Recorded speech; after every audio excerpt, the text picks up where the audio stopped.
On reprend Bezrat Hashem dans les Tikkunim, on est dans le folio 8a et on est page 162.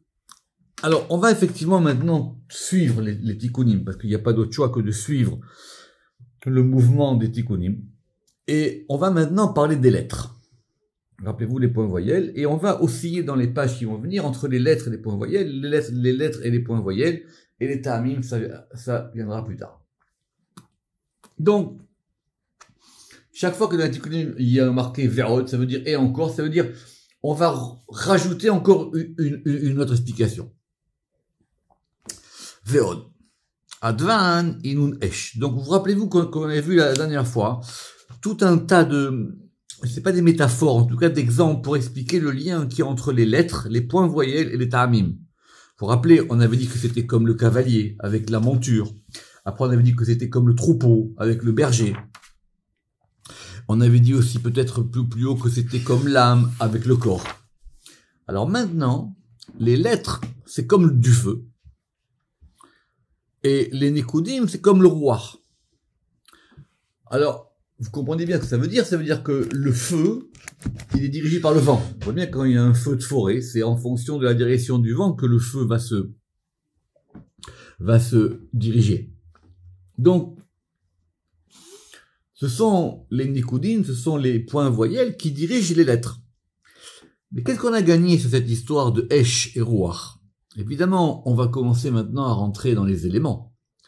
Mais le Rama qui dit que c'est parce que on veut revenir maintenant au Chayot dans Ézéchiel, au premier chapitre. Et là-bas, on avait dit que c'était Gachal et Esh, c'était des braises de feu. Donc les lettres, elles proviennent de Bina. Et Ruach ici, il est par rapport au-dessus. Je vais vous donner un exemple concret sur lequel tout le monde fait des fautes. Vous savez on dit Geffen, d'accord? Et les gens disent Gaffen, Agafen ou Agefen. Pourquoi? Parce que c'est un des exemples classiques où les points voyelles ils vont changer en fonction des ta'amim. J'explique. Normalement, le mot Geffen, il s'écrit avec 2 ségoles. C'est parti de ce qu'on appelle les noms qu'on appelle les ségolés, ou des noms à 6 points. D'accord? Il y a deux fois ségole. Mais quand c'est placé en fin de phrase, et donc on a un ta'am posal, donc du coup ça se pose. Et donc le Geffen devient Gafen. D'où l'erreur classique que des gens ils disent dans le Kiddush, je m'aurais pris à Gafen. C'est faux. Mais on voit bien ici que les ta'amim, ils changent. Ils vont être capables de changer les points voyelles. Et les points voyelles, dans quelques exemples grammaticaux particuliers, ils vont aussi être capables de changer les lettres.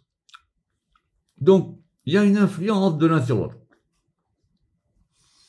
Donc, et le verset qu'on nous ramène, El Asher Yeshama Ruach Lalechet Yelechu.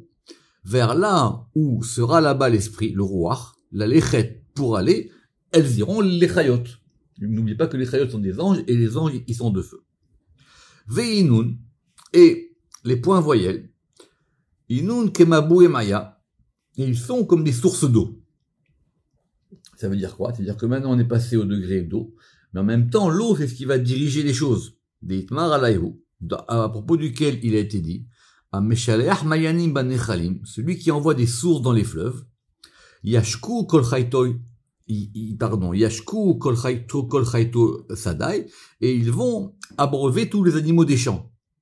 Ça veut dire, les lettres, c'est comme l'eau des sources qui va abreuver. Et qui va abreuver ici les animaux. Mais c'est quoi ici les chayot? Ce sont effectivement les chayot du char. Donc, il y a une espèce de vitalité, de souffle, de mouvement qui provient des points voyelles. Ve'it deshavilun le'advan.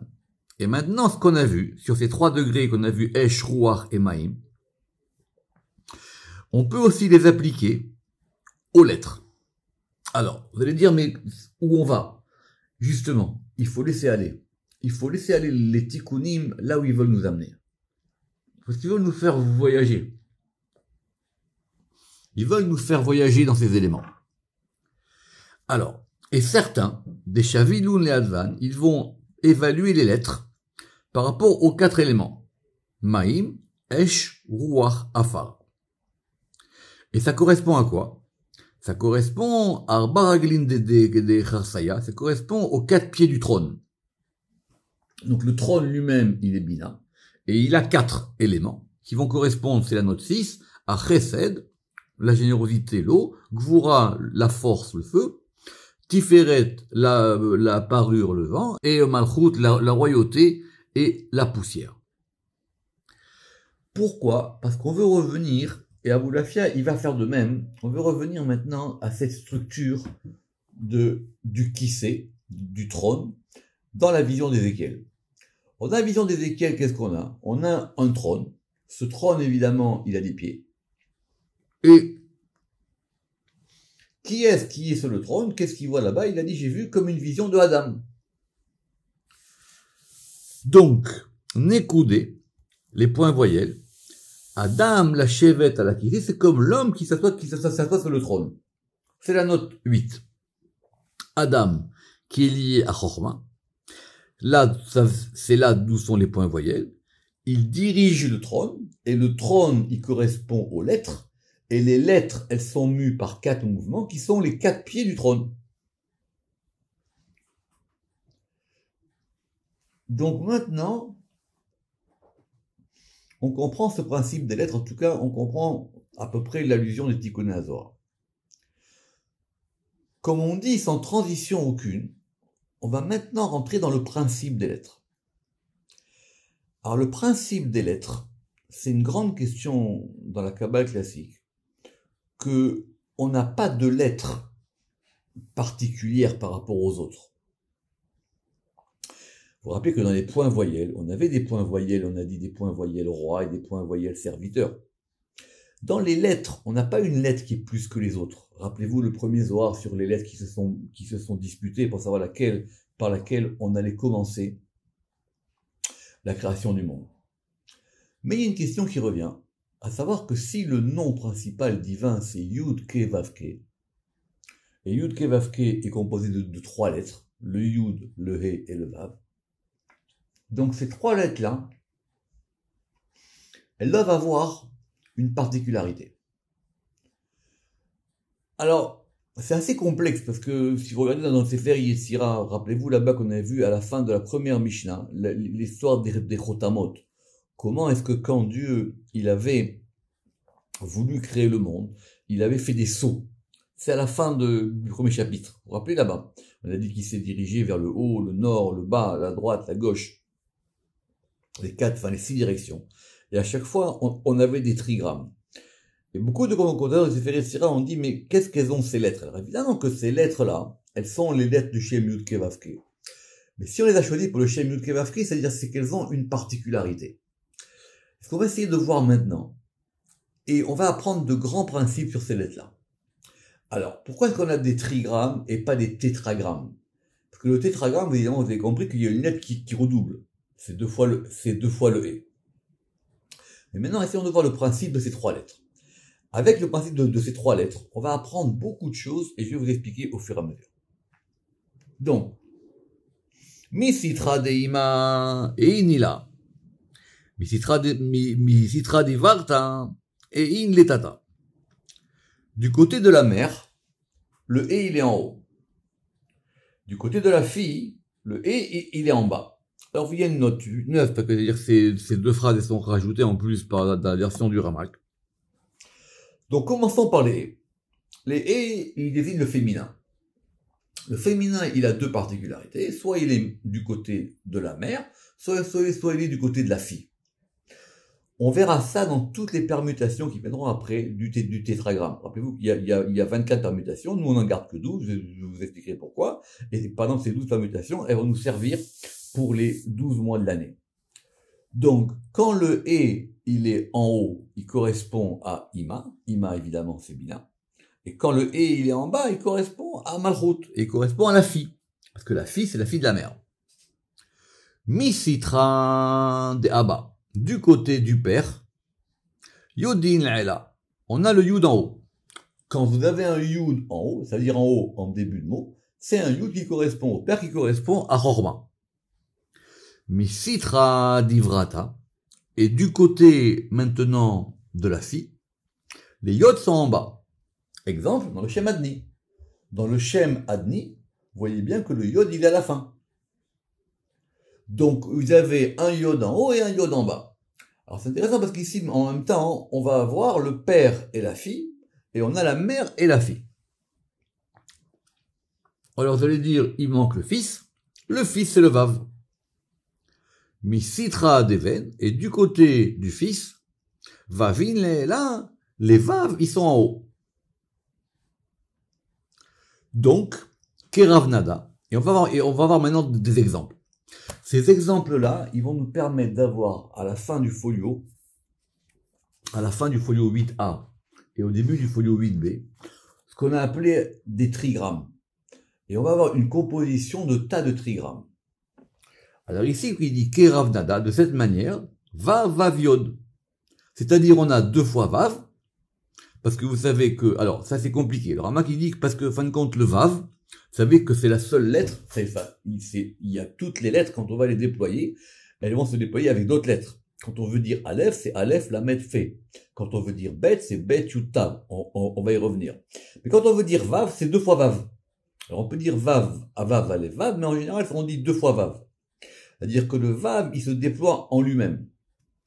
Autrement dit, c'est que finalement, c'est de là qu'on a appris que tout ce qui est arrivé à Yaakov, c'est arrivé à Yosef, et que tout ce qui est dans Tiferet, ça va se déployer dans Yesod. Alors maintenant, appliquons ce principe. I-in de Ima. Alors prenons les E de Ima, c'est-à-dire les E qui sont en haut. Keravnada, de cette manière, on a quoi? On a He, He, Vav et He, Yod. Alors, pourquoi on redouble E? On redouble E ici pour avoir la mère et la fille. On a donc mère, mère, fille, et on a mère, mère, Yud. D'accord? Alors, lisez la note 14, le Rama qui dit pourquoi est-ce qu'ici on a mis un Yud, alors que finalement, ça nous intéressait pas d'avoir un Yud, parce qu'effectivement, dans ce cas-là, on a d'abord le E de Ima, après on a le E de Malchut, et après on a le Yud qui vient en bas. I-in de Virta. Et maintenant, les E de la fille. Donc, eux, ils sont en bas. Alors, ça va donner quoi? Keravnada. Donc, on a donc 2 possibilités. Yud, He, He, ou Vav, Keke. Donc, vous voyez bien que quand on a un trigramme, comme ça, Yud, Keke, on a bien le Yud qui est au début. Le Yud au début, ici, d'après ce qu'on a vu en haut, ça correspond au Yod de là-bas. Et après, on a 2 fois E. Quand on va analyser, le Rama, il va le faire dans le Pardes. Quand on va analyser les tétragrammes, c'est comme ça qu'on va les comprendre.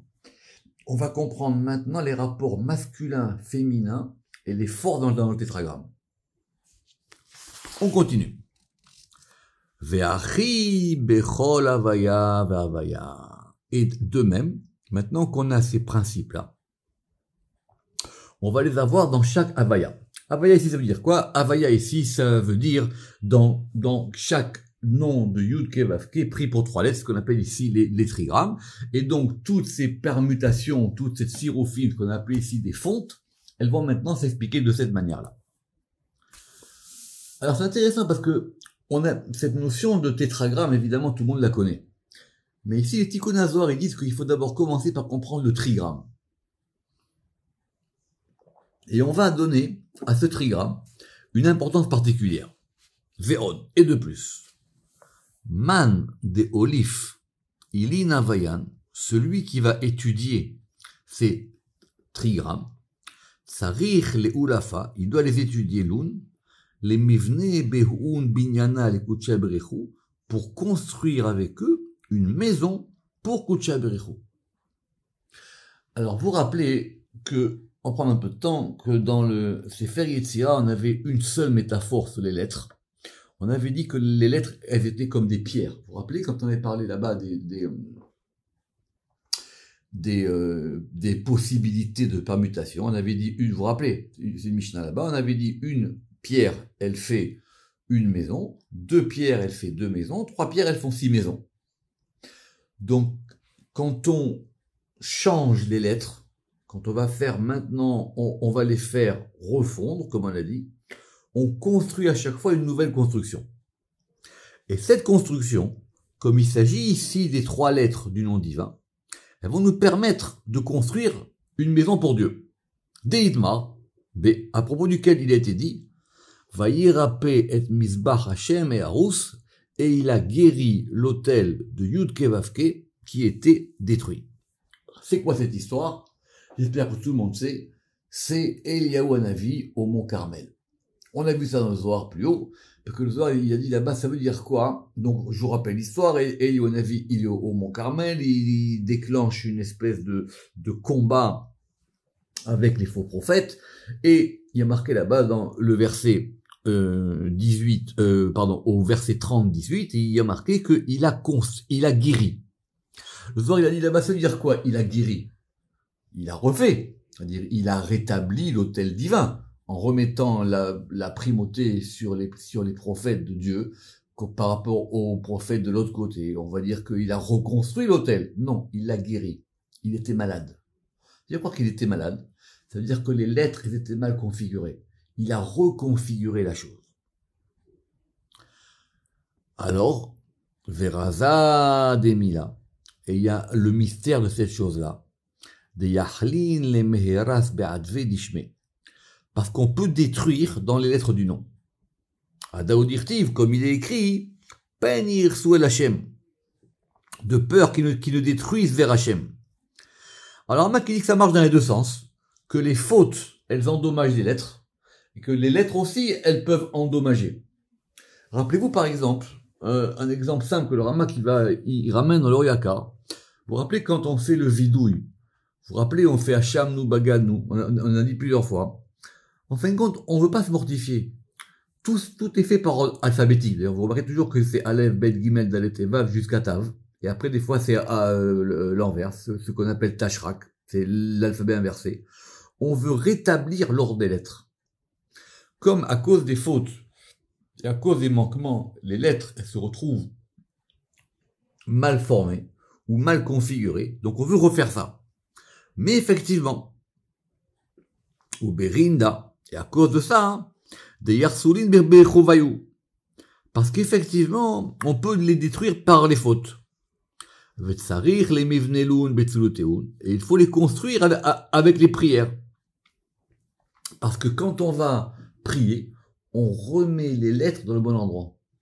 C'est pour ça que le texte de la prière est important. On remet les choses à leur place. Alors, revenons maintenant sur cette question importante, que les lettres, elles sont des éléments de construction. Deat, Yod, I, Even, Yesoda, Devinyana. Parce que la lettre Yod, elle est la pierre angulaire de la construction. C'est elle qui est la pierre fondamentale. Alors, elle est Yod de Yod Yod Ke, de Yod Yod Vav et de Vav Yod Yod. Pourquoi à chaque fois on redouble? C'est une bonne question. Vous lirez les notes. Normalement, on aurait pu garder un seul Yod, mais comme on veut ici des trigrammes, alors on les a redoublés. Behon, et c'est pour ça qu'il est dit, Avanim shelemot tivne et misbah Hashem Elohecha dahe. Et donc, avec des pierres entières, tu construiras l'autel de Yudke Vavke, Elohekra. C'est quoi des pierres entières? Avec des Yod, tu vas construire des He. C'est ça que ça veut dire. Le He, il est l'autel où se retrouve le Yod. Alors, le Vav, il est quoi? Le Vav, Dakora Ve'amuda, et le Vav, il est la poutre et la colonne, l'Ismoch Alabaït, qui va soutenir la maison. Donc vous avez la maison, c'est le He, la pierre, c'est le Yod, et le Vav, c'est la solive ou c'est la poutre. Ou Berinda, et donc c'est pour ça que quand on va maintenant assembler ces 3 lettres, Chibura, Ditli, Tadvan, quand on va assembler ces 3 lettres, on va avoir le nom Baït. Pourquoi? Le Bet, il va correspondre à la construction au bâtiment. Le Yod, il correspond au Yesod, au fondement de la construction. Et le Tav, il correspond à Tiferet, de Baït. Alors, le Rama qui dit que, donc si je comprends bien, on a donc trois principes, c'est-à-dire Malchut, qui va correspondre au Binyan, le Yesod qui correspond au fondement, et le Tav qui correspond à Tiferet. Il y a juste un petit, un ajout dans le fait qu'on a dit là-bas que Binyana c'était Taviod. Taviod ça fait 410 et ça correspond au nombre d'années d'existence du premier temple. Rappelez-vous qu'on a vu ça plus haut.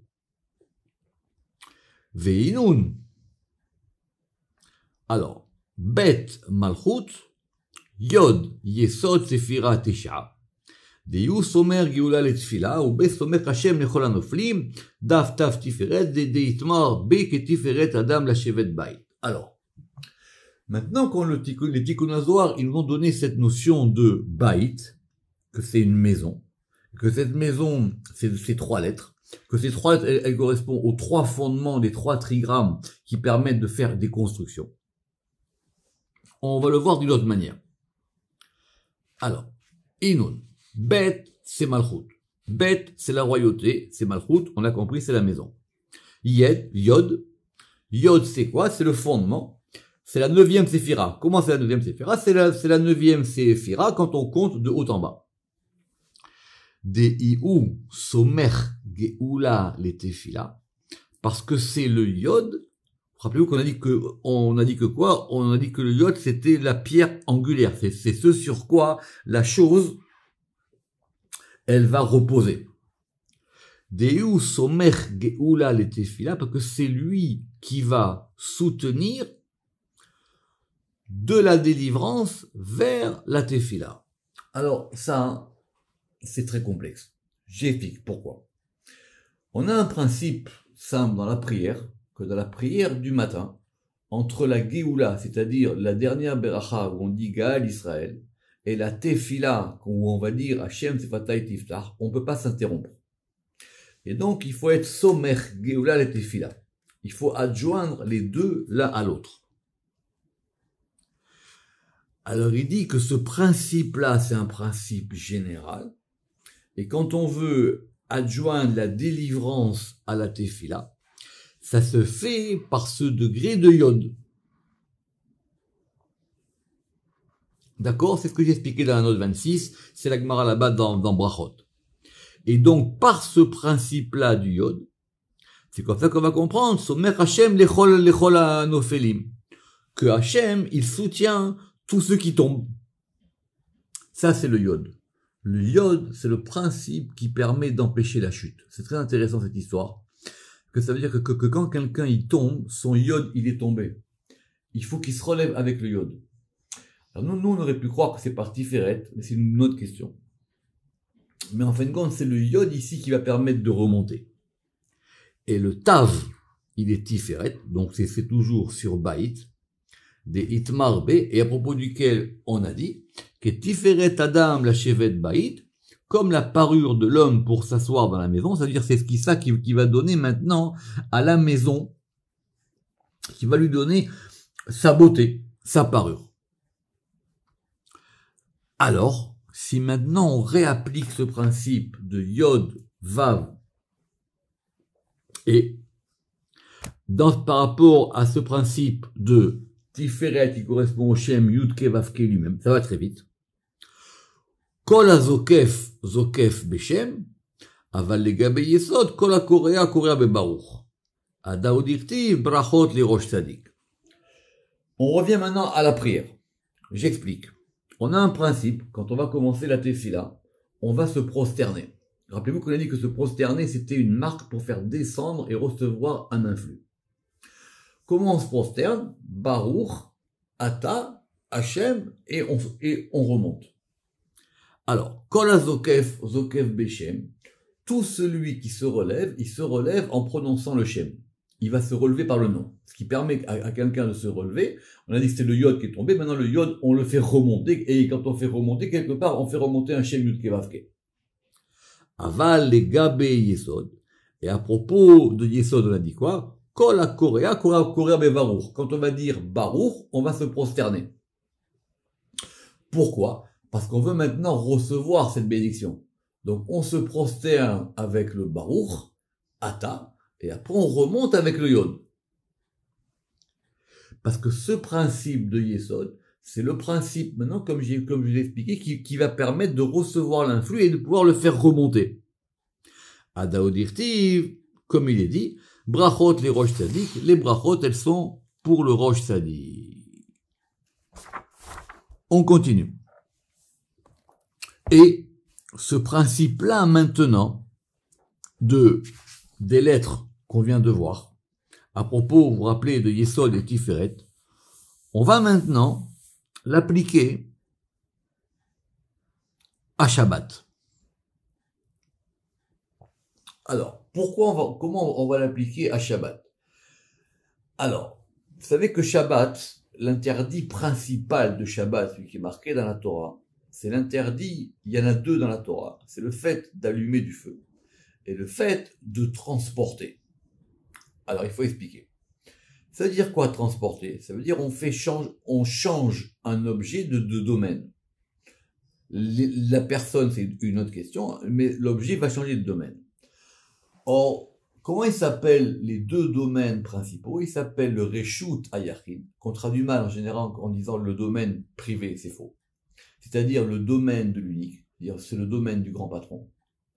Et on a le Reshut Harabim qui s'appelle le domaine des multiples.